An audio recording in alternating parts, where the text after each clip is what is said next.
شیخ چلی اور کنویں کی پریاں۔ ایک گاؤں میں ایک سست اور کامچور آدمی رہتا تھا۔ وہ کام تو کوئی کرتا نہیں تھا پر باتیں بنانے میں بڑا ماہر تھا، اسی لیے لوگ اسے شیخ چلی کہہ کر پکارتے تھے۔ اس کے گھر کی حالت اتنی خراب تھی کہ مہینے میں 20 دن چولہا نہیں جل پاتا تھا۔ شیخ چلی کی بے وقوفی اور سستی کی سزا اس کی بیوی کو بھی بھگتنی پڑتی تھی اور اسے بھوکا رہنا پڑتا تھا۔ ایک دن اس کی بیوی کو بڑا غصہ آیا۔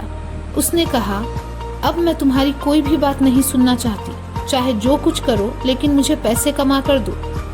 جب تک تم کوئی کمائی کر کے نہیں لاؤ گے میں تمہیں گھر میں نہیں گھسنے دوں گی۔ یہ کہہ کر بیوی نے شیخ چلی کو نوکری کی کھوج میں جانے کو مجبور کر دیا اور راستے کے لیے 4 روکھی سوکھی روٹیاں بھی باندھ دی۔ شیخ چلی سب سے پہلے اپنے گاؤں کے ساہوکار کے یہاں گیا، لیکن اسے نراش ہونا پڑا۔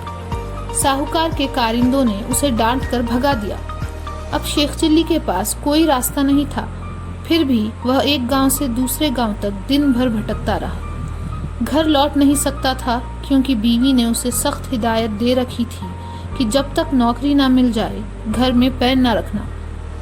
دن بھر بھٹکنے کے بعد شیخ چلی تھک کر ایک کنویں کے چبوترے پر بیٹھ گیا۔ اسے بھوک بھی زوروں کی لگی تھی، اسی لیے اپنی بیوی کی دی ہوئی روٹیوں کی پوٹلی کھولی۔ ان میں 4 روکھی سوکھی روٹیاں تھیں۔ شیخ چلی سوچ میں پڑ گیا کہ 4 روٹیاں ایک ساتھ کھا لے یا کچھ بچا کر رکھے۔ اس نے کنویں کے دیوتا سے مدد مانگی، لیکن کنواں تو بول نہیں سکتا تھا۔ پرنتو اسی کنویں میں 4 پریاں رہتی تھیں۔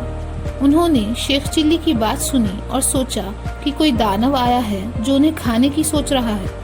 پریاں ڈر کر کنویں سے باہر آئیں اور شیخ چلی سے پرارتھنا کی، ہے دانو، ہمیں مت کھاؤ، ہم آپ کو ایسی چیزیں دیں گے جو آپ کے بڑے کام آئیں گی۔ شیخ چلی کو پریوں کی باتیں سن کر حیرانی ہوئی۔ پریوں نے اسے ایک کٹ پتلا اور ایک کٹورا دیا۔ کٹ پتلا ہر سمے اس کی نوکری کرے گا اور کٹورا ہر ایک کھانے کی چیز پیش کرے گا۔ شیخ چلی خوشی خوشی گھر لوٹا۔ راستے میں ایک گاؤں میں رکا اور ایک آدمی سے اس کے گھر رات بھر ٹھہرنے کی انومتی مانگی۔ اس نے وعدہ کیا کہ وہ اسے اچھے پکوان اور مٹھائیاں کھلائے گا۔ اس آدمی نے اپنے یہاں ٹھہرنے دیا۔ شیخ چلی نے اپنے جادوئی کٹورے سے اچھا کھانا بنوایا اور کٹ پتلے سے برتن صاف کروائے۔ اس آدمی اور اس کی بیوی نے لالچ میں آ کر شیخ چلی کے کٹورے اور کٹ پتلے کو چرا لیا اور ان کی جگہ پر نقلی چیزیں رکھ دی۔ شیخ چلی کو یہ بات پتہ نہیں چلی۔ گھر پہنچنے پر شیخ چلی نے اپنی بیوی کو جادوئی چیزوں کے بارے میں بتایا، لیکن وہ نقلی تھیں اور کچھ نہیں کر سکی۔ بیوی ناراض ہو گئی۔ تب شیخ چلی پھر سے کنویں پر گیا اور پریوں کو ساری بات بتا دی۔ پریوں نے سچائی جان کر اسے ایک جادوئی رسی اور ڈنڈا دیا۔ تب اس نے رسی اور ڈنڈے کی سہایتا سے جا کر چوروں کو پکڑوایا اور اپنی چیزیں واپس پا لی۔ اس کے بعد شیخ چلی اور اس کی بیوی سکھ پوروک جیون بتانے لگے۔